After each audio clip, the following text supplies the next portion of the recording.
Hello, and welcome to a digital statistics lecture for Salt Lake Community College.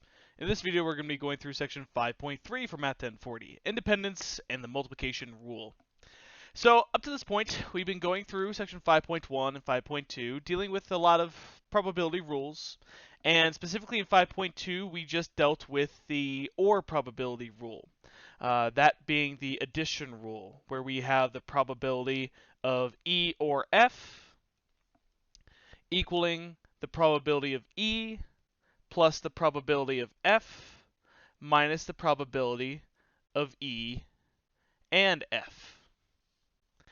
So we've been able to talk about how to find the OR probability using this formula. We know how to find probability of E and the probability of F individually. However, the probability of E and F is a little bit more complicated than that. We've been able to do it for some cases where we've been able to look at the sample space, but for some other instances, we are going to need to have formulas for probability of E and F as well if we need to find that. And that's what we're going to be talking about in this section. Before we get there, though, we have a discussion of what are called independent events. Independent events are events that do not influence the probability of one another. They are independent of one another. The best way that I usually describe independent events versus dependent events, which are events that do influence each other, are with a deck of cards. If you have a deck of 52 cards and I draw a card, just one card randomly, I'll say the probability of drawing an ace out of that deck would be 4 out of 52, since there are 4 cards in that deck that are aces out of the 52 cards. If I were to take that card I drew, put it back in the deck, and shuffle it up again, then the probability of me drawing an ace should theoretically still be 4 out of 52, because now all cards are still back in that deck and I should still have the same chance. Therefore, the probability of me drawing an ace on either that first or second draw would be considered independent, because it didn't matter what happened in the first place. However, if I instead drew that first card and I set it aside, then that means the probability of me drawing an ace on the next draw would be only 3 out of 51, because there's one less ace in the deck and one less card overall in the deck. That would be an example of events influencing each other, therefore we would call those dependent on one another. To help even drive this home further, we have some examples here that will help you try to think about what it means to be independent versus dependent. I'm going to label each of these with I or D. Let's see if I can keep... Okay, there we go. Get the definition of I, independent and dependent up there. So we're going to look at these events either one way or another and see if they can influence each other. If they can, they are called dependent events. If they generally do not, we are going to call them independent events. So first we have you are late for work and your car runs out of gas.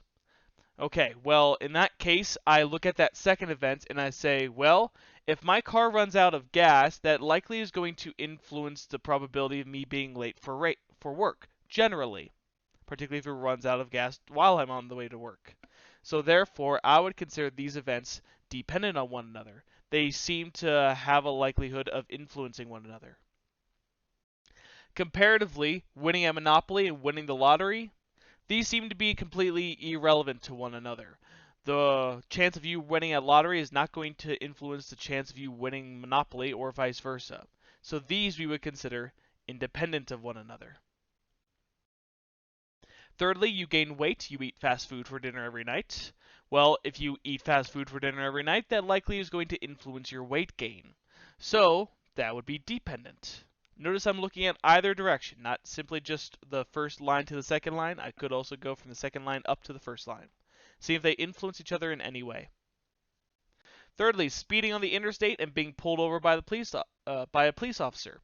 Well, if you speed, then that means that you are technically breaking the law, and that should influence the likelihood of you being pulled over by the police officer. So, these would also be considered dependent events.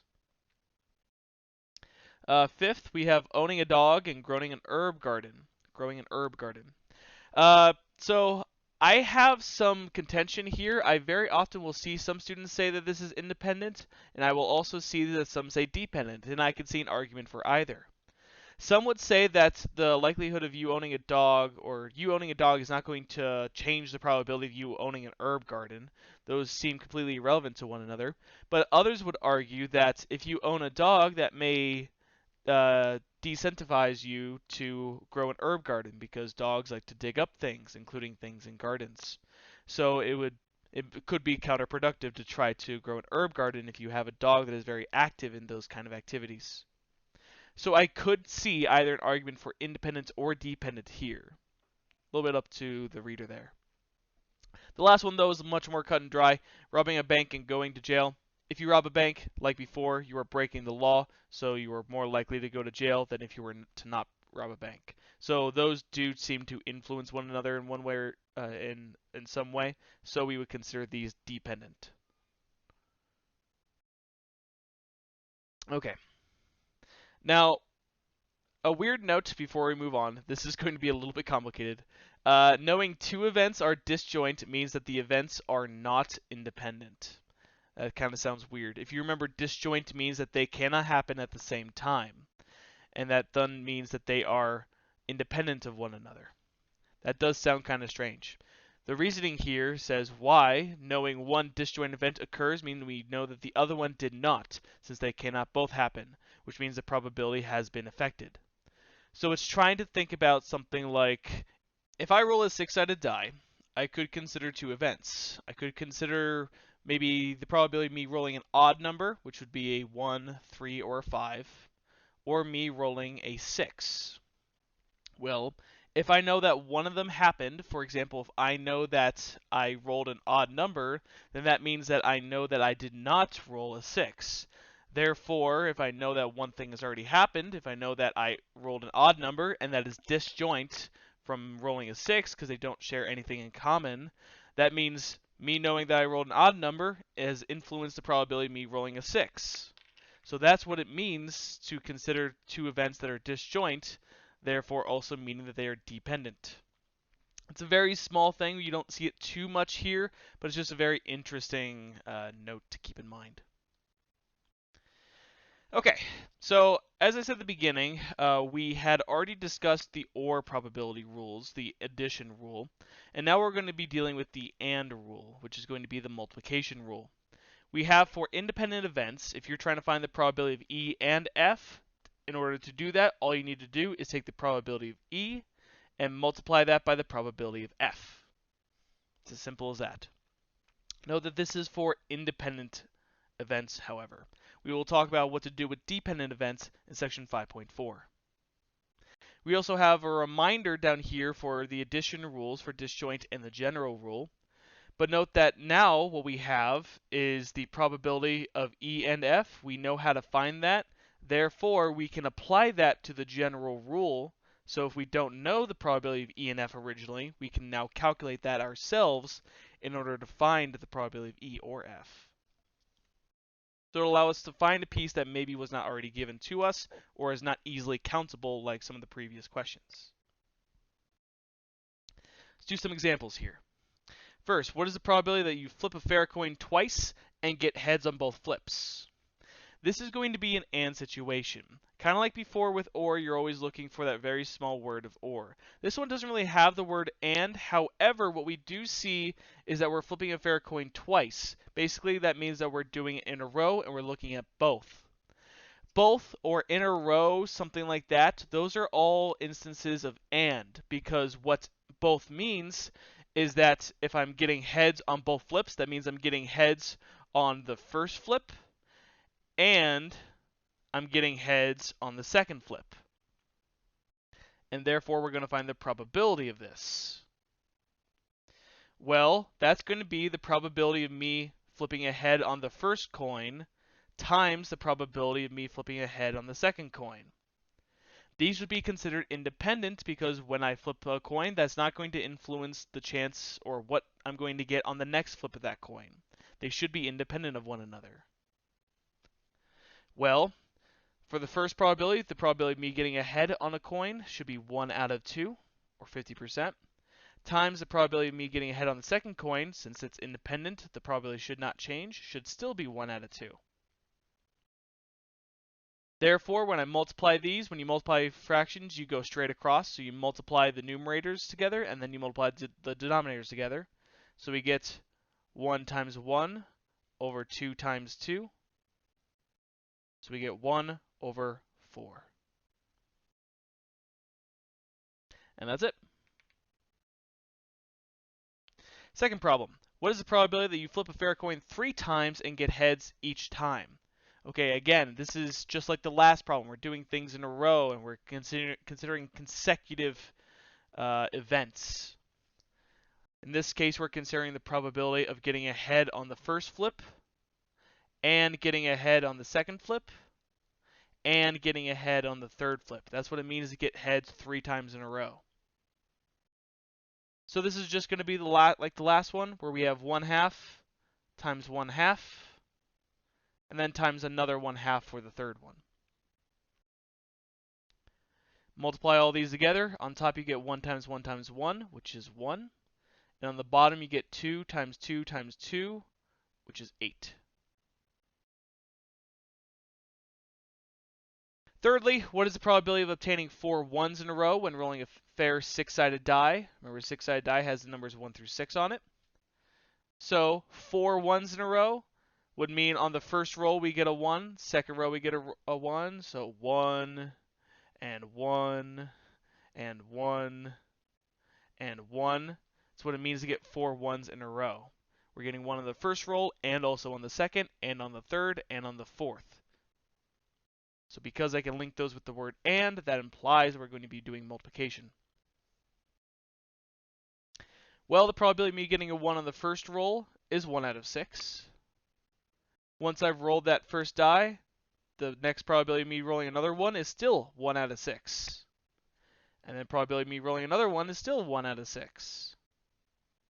And the last one is another 1 out of 6. On top, you'll get another 1 times 1 times 1 times 1, which will give you 1. And on the bottom, you'll get 6 times 6 times 6 times 6, which I don't know off the top of my head. I know it's 216 times 6. 6 times 6 times 6 times 6. 1296. Okay.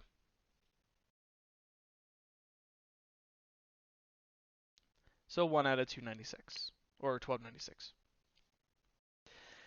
Now, this can get kind of tedious, particularly if we start doing more things than just 4 in a row. If we start doing like 8 in a row, it gets really annoying to write this down.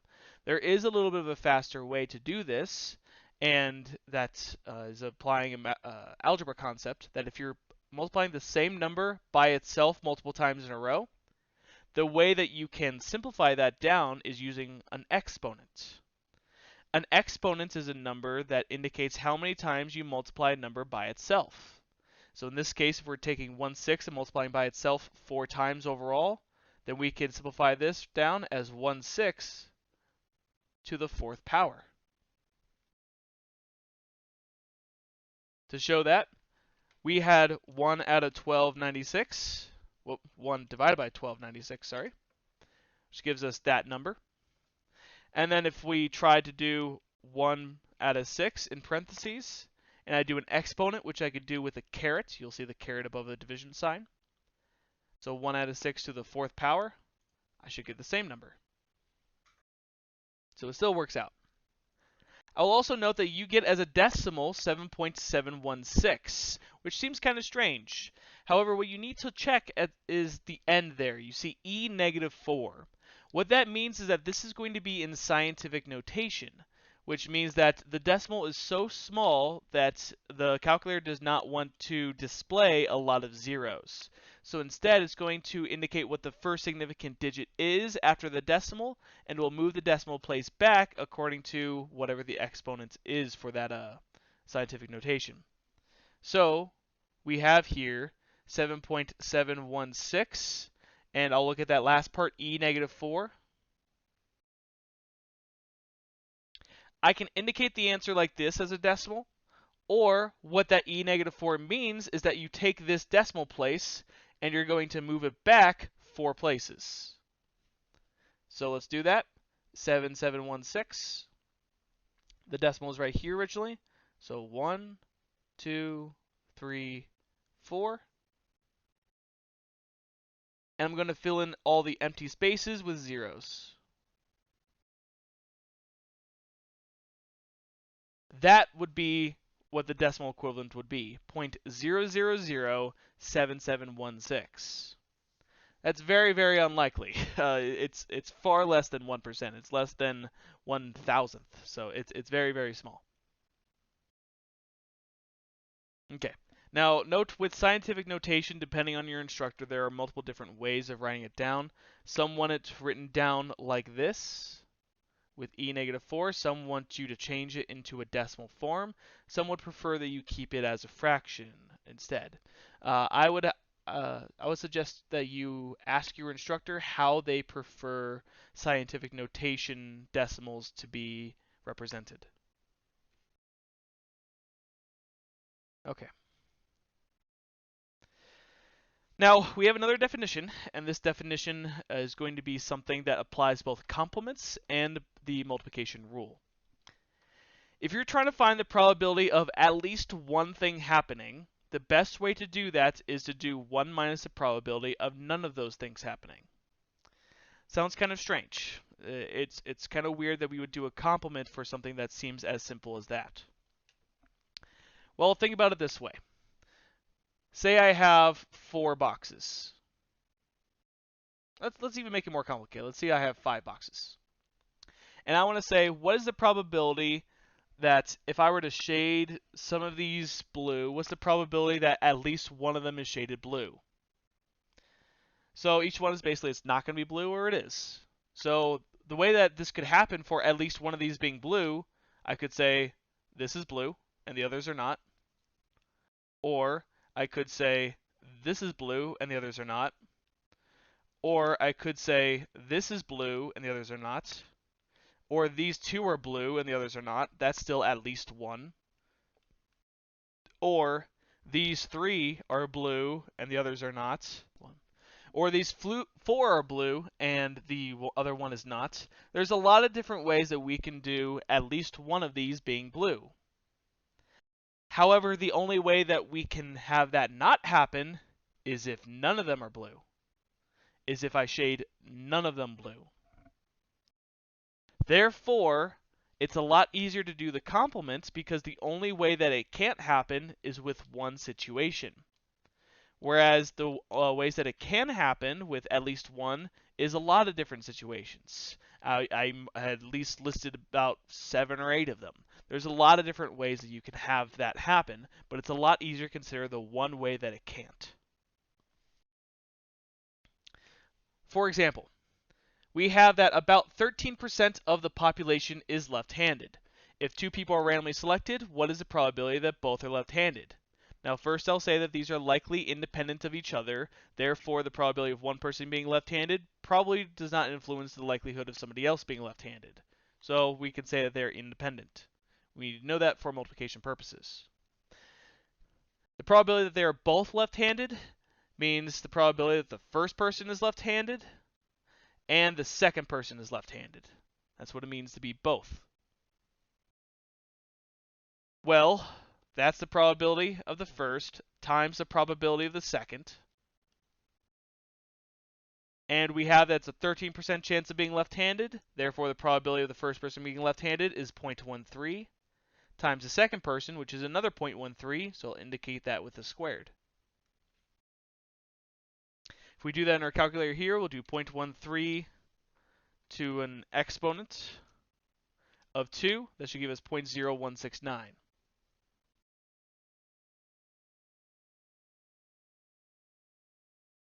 So a little bit under 2% chance that if I choose 2 people that they're both left-handed. Now, comparatively, we look at the probability that at least one is right-handed. So the probability that, I'll say at least one, and I'll do that, so you'll see me do ALO, just for shorthand. So at least one being right-handed.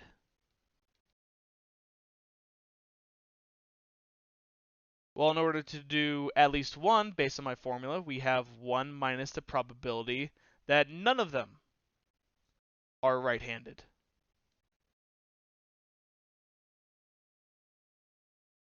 Well, I'm selecting two people. Another way of saying that none of them are right-handed is by saying the probability that both are left-handed, which is what we just did in part A. So we would solve this by doing 1 minus the probability that we just solved for, 0.0169. And we get an answer of 0.9831. Show that over here. 1 minus 0.0169, 0.9831.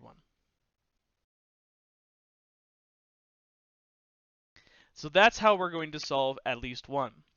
The reason why it's preferential to do this is because otherwise I would need to find the probability that the first person is right-handed and the second one is not. That's one way I could have that. Or, so if I have two people, person 1, person 2, the way that I could have at least one being right-handed is that the first person is and the second one's not. That's at least one.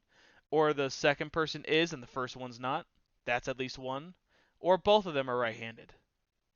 Therefore, I would need to calculate the probability of 3 different situations and put them all together.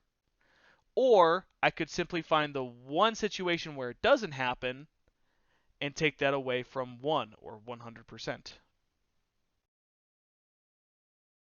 Let's do a couple more of these. If it is known that the probability of someone liking sauerkraut is the probability of E equals 0.21, so we'll say E is liking sauerkraut, what are the following probabilities? We have the probability of 2 randomly selected people both liking sauerkraut. Well, 2 people both liking sauerkraut is the same thing as the probability of the first person liking sauerkraut and the second person liking sauerkraut. That's what it means for both of them to like sauerkraut. So that would be the probability of the first times the probability of the second. So that would be 0.21 times 0.21. If you do that, I believe that gives you 0.0441. But let's check that. 0.21 times 0.21. Yep, 0.0441. Now there's another question with this. It was asking if this is unusual. Remember that term back from 5.1. Unusual means that we're checking to see if the probability is less than 5%. In this case, our probability is 4.41% or 0.0441. So yes, because 0.0441 is indeed less than 0.05 or 5%. Okay, let's do a couple more. Probability that 6 people all like sauerkraut. Well, we just showed how to do it with 2 people. If we do it with 6 people, it's going to be a similar concept. Before, we just multiplied 0.21 by itself twice. So in this case, to do probability of 6 people liking sauerkraut, so all 6, that's going to be 0.21 to the 6th power. All 6 of them have that same quality.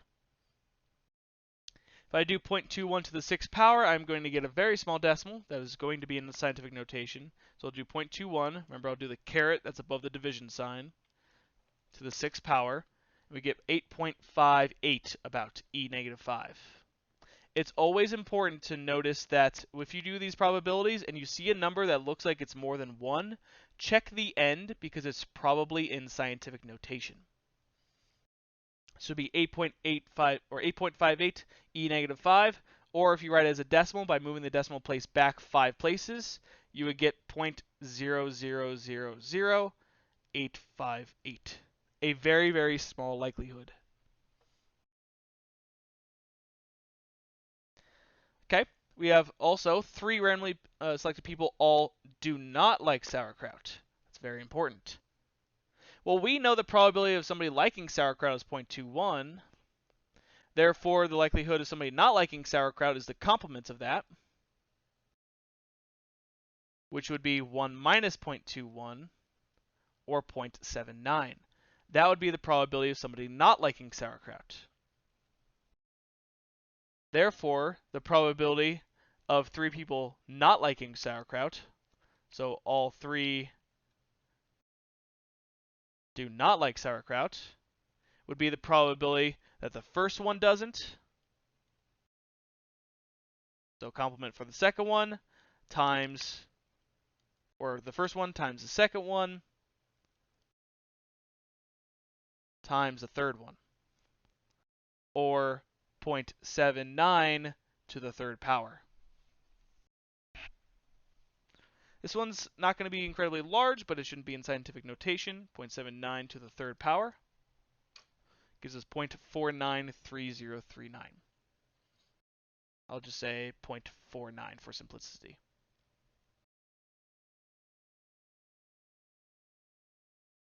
Okay. So far, all of these have just been the multiplication rule. The last one, however, says the probability of at least one of the 3 randomly selected people likes sauerkraut. Okay, well, again, like before, if we consider a picture of this, so you think about all the situations where this could happen, at least one of 3 liking sauerkraut, I'll do S for, or I'll do L for liking sauerkraut and D for not, or I'll do L for liking and N for not. So L is like, N is not.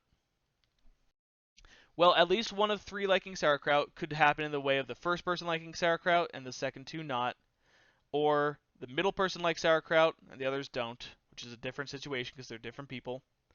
The first 2 not liking sauerkraut, the last one does. Or maybe the first 2 people like sauerkraut and the last one doesn't. That's at least one. Or this way. Or this way. Or all of them liking sauerkraut. That is a lot of situations. That is 7 different situations we would have to account for in order to calculate the probability of at least one of 3 randomly selected people or at least one of 3 selected people liking sauerkraut. The only way that it doesn't happen is if none of them like sauerkraut. That's why we're going to find the probability of at least one liking sauerkraut by doing 1 minus the probability of none of them liking sauerkraut, otherwise known as 1 minus the probability that all 3 do not like sauerkraut, which is what we just did. Therefore, we find this as 1 minus 0.49, which is what we just calculated. We get a final answer of 0.51.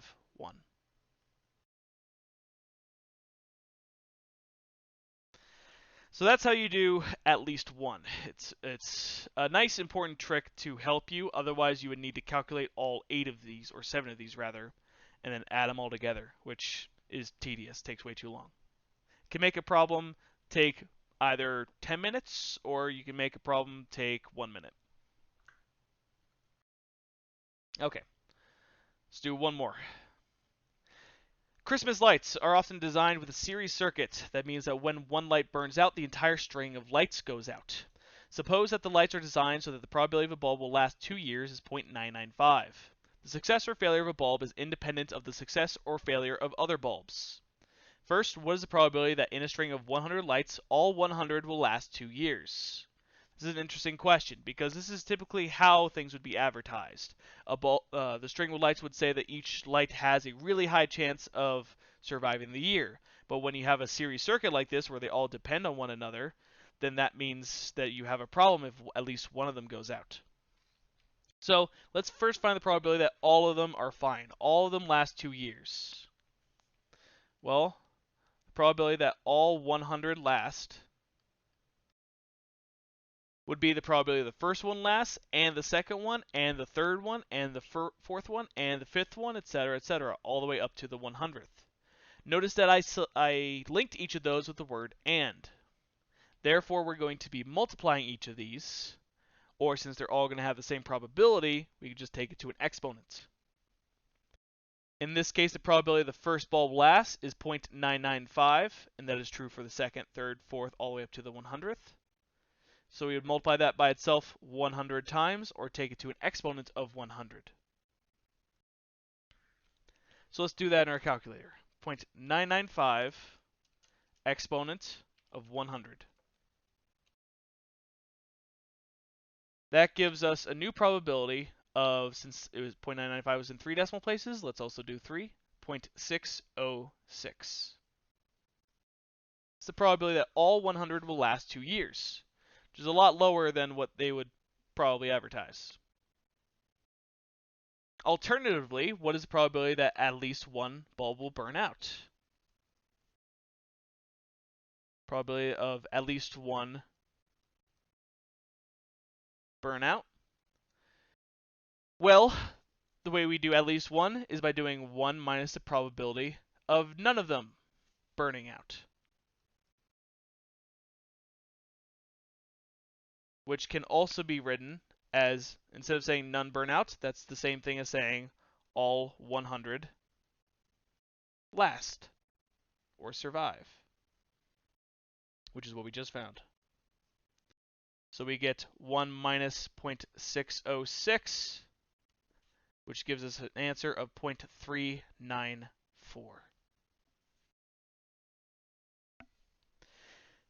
So you have about a 60% chance that all 100 bulbs are last, or alternatively, you have about a 40% chance that at least one of them will burn out. Okay, hopefully that helps in terms of how to find some multiplication probability problems and how to deal with at least one. In the next video, in 5.4 rather, we are going to be going through how to deal with dependent events with the multiplication rule, which is going to be a little bit different. And we're also going to harken back to the conditional probability that we discussed in section 4.4. So if you want to go back and check those again before we dive into 5.4, that should help remind you of what we had talked about in those videos.